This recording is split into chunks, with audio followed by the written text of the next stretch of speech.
Mayor Turgeon and Dr. Adams have joined us. I still don't see there's Dr. Hay. We are waiting.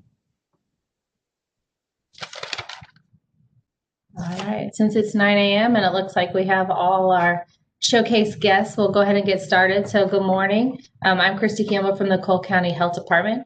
I know we spoke last week. We were not sure we were going to have a press briefing this week due to the holiday, but we felt like there were still some very important messages that we wanted to share, and we didn't want to neglect that just because it is a holiday week. It's even more important now that we share those messages. So here at the health department, we're still cautiously optimistic about what we've been seeing with our numbers. Our positive case numbers have still been lower than we have experienced in previous weeks. Each week we're seeing a slight decrease, and we're very happy to see that. At the same time, we don't want people to let their guard down. This is not the time to let our guard down. We need to keep doing all those preventative measures that we've been doing to get us where we are. And we know that even though our positive case numbers are lower and our hospitals are doing well here in Cole County, we know that in other areas of the state, even just north of us, that's not the case. They're still seeing some high case numbers and their hospitals are still experiencing a surge. So we want to continue to do our part to keep our numbers low and not experience that. We're going to have Dr. Haight and Dr. Adams share some thoughts, but one thing that I wanted everyone to consider was think about your gatherings as we're going into Christmas. We want everyone to enjoy their holiday, and it's very good for our mental health to be around our family, but we also want to be very cognizant of that close contact, limiting those groups and really being aware of being within, 6 feet of someone for more than 15 minutes, try to space out, try to limit those gatherings, and really think about, if you were around people on Thursday and Friday, and then Saturday you became ill and had symptoms and got tested for COVID on Monday and found out that you were positive, and you had to go back that 48 hours from the time you became symptomatic. How many people would you have to call? How many people would be considered close contacts? Let's try to keep that number as small as possible. Let's not give COVID this season. Let's give the gift of good health and being aware of our surroundings and taking care of our family. So we'll go ahead and start with Dr. Haight today from Capital Region. Dr. Haight, you're on mute. Thank you. Hello, everyone. I want to tell you that Capital Region numbers continue to look good as compared to November with respect to the number of COVID cases. However, we are up from what we were seeing last week. So we want everyone to continue to be cautious in what they're doing over this holiday season. As Christy has said, think about your group, and we would recommend having smaller group gatherings. And one thing to remember, if you're sick, have a runny nose, think that it might just be a cold. We're seeing patients present with sinus congestion, with mild runny nose, think it might be allergies, but it's unusual for them at this time of year. And so we want you to be very cautious. If you're sick, please don't go to these family gatherings. Please stay home, take care of yourself, get tested, make sure that you don't have COVID. As you wait for your test, you should be quarantined. You should not go out and about at that time. If you're feeling healthy, that's wonderful. However, when you're out and doing last minute shopping, make sure to put on your mask, make sure you're washing your hands as you go in and out of the stores. Make sure that you're taking care of all of these things that we've been emphasizing this whole time. And again, we want to thank everyone in the community for what they did over Thanksgiving time, because that's why we think our numbers have been much better in December than they were in November. So again, we cannot say that enough. We thank everyone for what they've done, and we thank you in advance for what you'll do over Christmas, New Year's, and into next year. Thank you, Dr. Haight. Dr. Adams? I agree with everything Dr. Haight just said. I likewise have a concern that we are seeing a small increase in the amount of COVID cases coming into our hospitals. And statistically speaking, we have the statistics show that the virus is now spreading in the community. It was diminishing previously. So I think, maybe we had the sense of security over the last month where we saw the numbers really going down, and we were very, very pleased to see that. But we do have evidence now that it's actually spreading in the community. So we know that you know how to do those safe behaviors because you've done it over the Thanksgiving holiday. So please, let's get back to that because we don't want it to spread any more than it already has been. So with the COVID vaccination, as you know, we received our first shipment last week. We're almost done vaccinating and using up all the vaccine that we received. So I think by the end of day today, all the vaccine in the first allotment will have been given to our healthcare workers in the community. So we have one more day of vaccination clinics, and I expect we will use it all up by the end of today. We have placed our order for the next shipment, and the state has acknowledged that they received our order. And so we're just waiting to hear when we'll get it. We're hoping maybe even this week, but hopefully next week to get our next shipment of the vaccine. So I just ask that everyone be patient. I know that everyone's anxious to have a chance to get it. And we are still meeting on a daily basis, really talking about how to get this vaccine out to everyone in the community. Very important to us, very high priority for us. We are going to have a plan to vaccinate everyone. And so just stay tuned and we'll give you more information as we get a more definite plan. Also wanted to talk about not getting complacent with the safe behaviors just because we have the vaccine in our community. We will not have herd immunity. You've probably heard that term before. We won't have herd immunity until 80 to 90% of the population has immunity either from having the infection themselves or from receiving the vaccine. So herd immunity is a long way off in the future. It's probably around 6 months away before we get to a point where we have enough people vaccinated, plus the people who've actually had the illness to have some degree of herd immunity. So we cannot stop our safe behaviors anytime soon. And then finally, I wanted to point out that we do not know for sure if the vaccine prevents asymptomatic spread of the virus. So because we only got through phase 3 trials with the Pfizer vaccine, we know that it has a 95% efficacy to prevent active illness. So you become clinically ill. We know that it prevents that, but we don't have any evidence to show that it prevents asymptomatic spread. So you could be someone who is has been exposed to the virus, is viremic, has the virus in your body, is shedding it, and unknowingly spreading it to other people. That could still be a possibility, even if you've been vaccinated. So we need more research in this area to know if the vaccine helps to prevent asymptomatic spread. But right now we have no data to show that it does. So also stay tuned for more on that in that area. And that's all I had for today. Thanks, Christy. Thank you, Dr. Haight and Dr. Adams. I do want to let everyone know that we have a partnership here. Dr. Haight kind of spearheaded a group, and we've been working with Capital Region Medical Center, SSM St. Mary's, JCMG, the Community Health Center, and some other surrounding counties. And we're all working together to talk about the vaccine, how it's being prioritized, how it's being distributed, who needs doses, how we can all partner together to get the doses to everyone in the community as quickly and efficiently. So we are very blessed to have a really great partnership here with the county health department and the local medical community and the surrounding counties. So I feel very fortunate for that collaboration with all these groups. I don't think JCMG had anything that they wanted to add today. So Mayor Turgeon, did you have any words for us?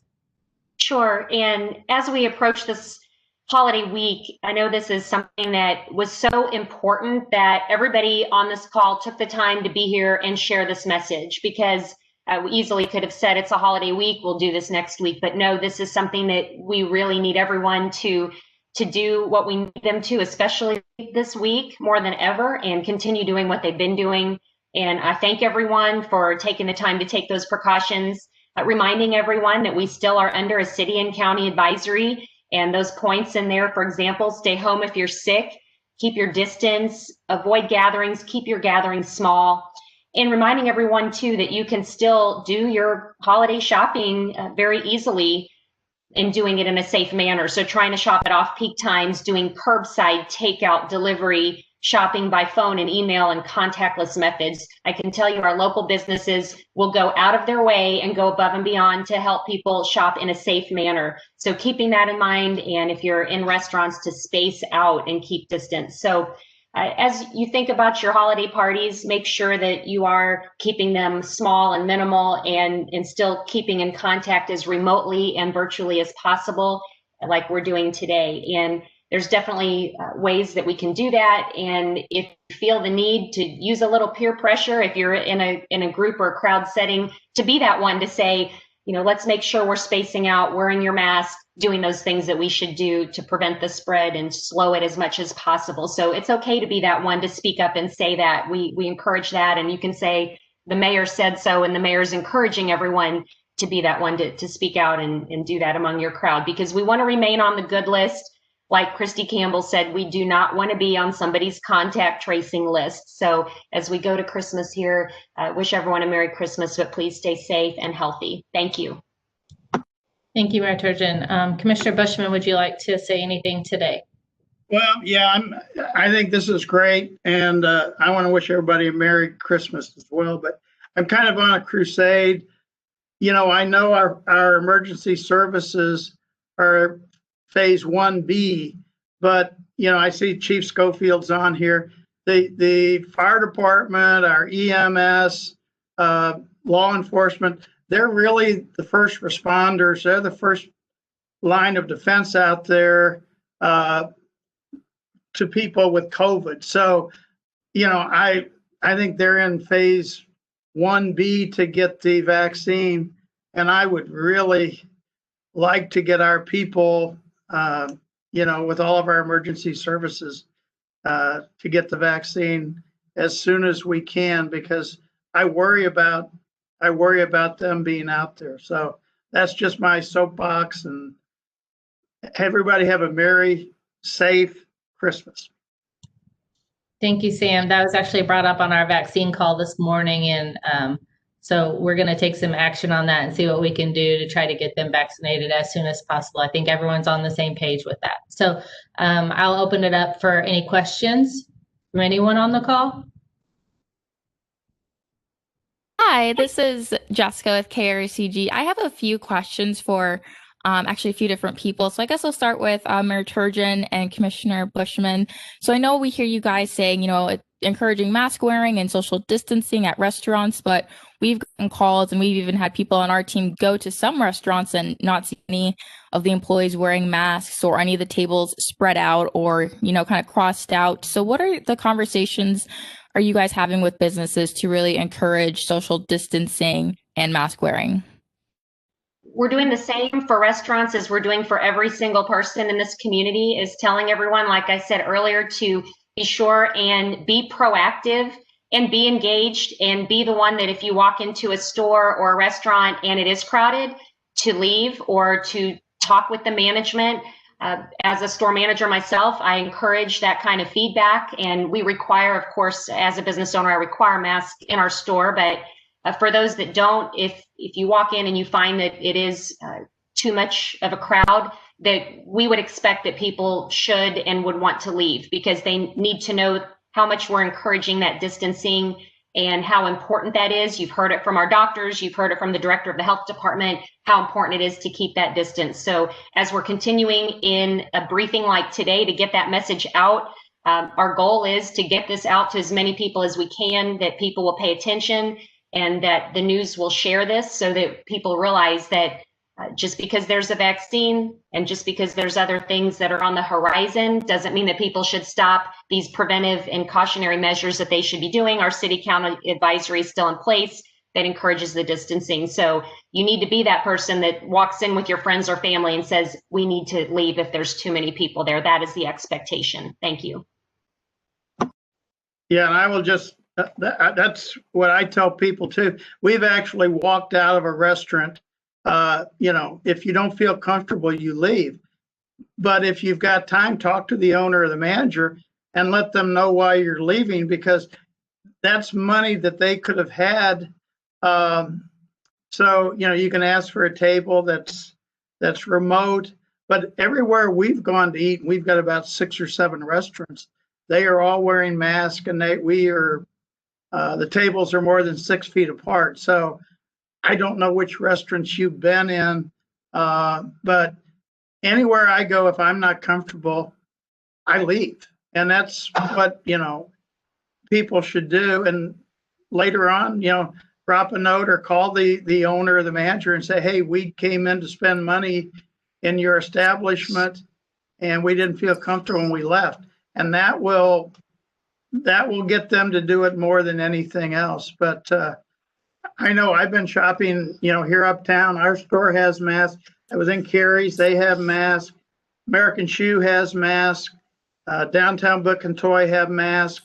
Madison's, if you go in there, but anyway, just leave. If you're not comfortable, leave. I would like to ask, also the city health inspectors are reminding restaurants of the advisory. So we are doing our part to get that reminder out there. So we're doing our part through our city inspectors, and then also would ask that we share this message with as many people as possible. Thank you. Thank you both for your response. My next question is kind of for Dr. Haight and for Dr. Adams. I know, Dr. Adams, you guys kind of gave like a general update on the vaccine, but I was wondering how many more doses are you guys getting in that second shipment? And then Dr. Haight, where are you guys vaccinating your healthcare workers? I'll go first. We requested 975 doses. We have to request that much. I think that's the minimum amount you can request. And that comes in a flat, and the way they ship it comes in that number. So we requested another 975, I believe. Capital Regional has done the same thing.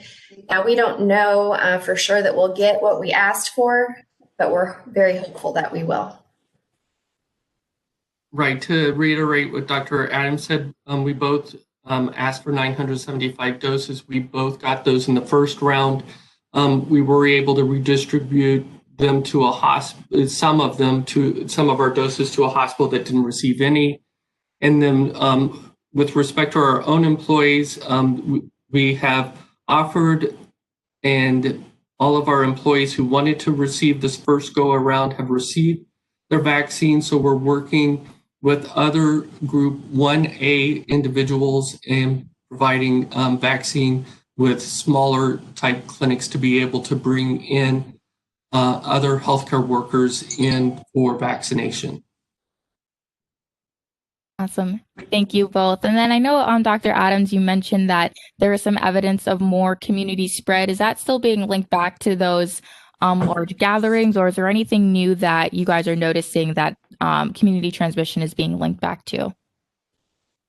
We constantly monitor the basic reproduction rate of the virus, and anything over 1 indicates that it's spreading, and we're currently over 1.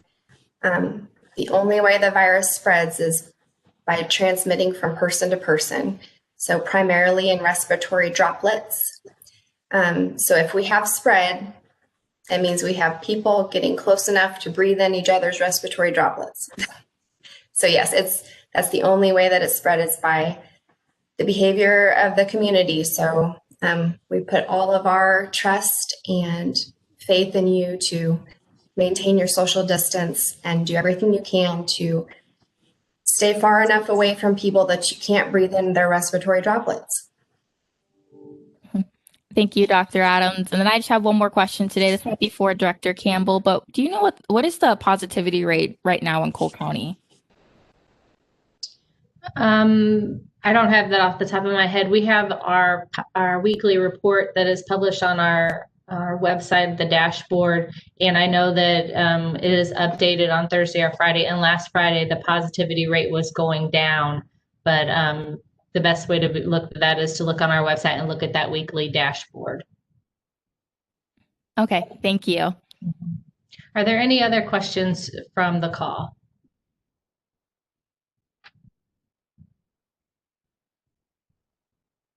Okay, well, I want to thank everyone for joining us today. Sam's got his Santa mask on, and I want to tell everyone to have a Merry Christmas, have a safe Christmas. Please keep doing those preventative measures that we've talked about, and take some time to enjoy yourself and recharge those batteries. So Merry Christmas, everyone. Goodbye.